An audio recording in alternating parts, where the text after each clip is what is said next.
truth be told, I'm not the administrator of my social sites. But I back the administrator.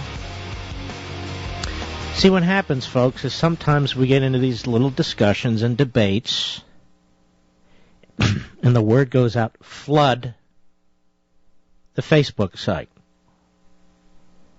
Or whatever, through bloggers, through people who think that by this kind of mob mentality they're going to persuade people. They don't persuade anybody of anything.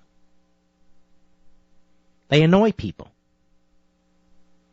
And so the administrator has to clean out a bunch of them, particularly when they get into their hate modes and keep linking back to other sites which are intending to increase the hits on those other sites.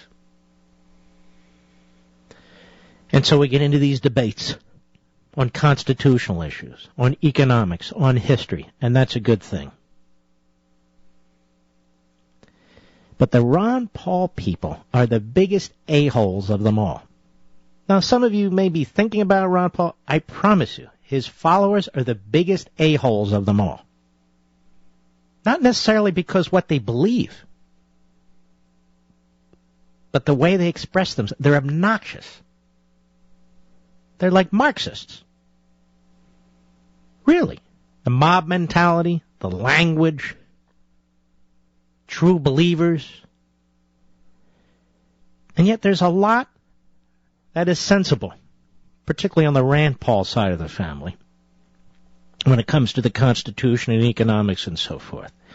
But when it comes to actually defending this nation, the effort to twist the Constitution so the Congress is some kind of parliamentary body, and to pull a quote from this founder or that one and try and make your case, it's almost childish, goofy. And then you get in the weeds, and you got to pull back. Look at the big picture. These are outliers. A lot of the people who follow him are truthers, conspiracy theorists behind 9/11. A lot of them are Israel and Jew haters. Not all of them, obviously. I'm not saying that. But you should see the stuff we had to pull off our sites. So I'm told. Again, I don't want to accuse everyone of that. That would be ridiculous. But then we get people who have access to their own websites or other websites and put together little YouTubes and videos like something called the Southern Avenger. Thinking to myself, what is this, some kind of Jefferson Davis acolyte? What is that? And they talk of secession and all these other things, which is fine. We can talk till we're blue in the face. And then they pretend to represent the Tea Party.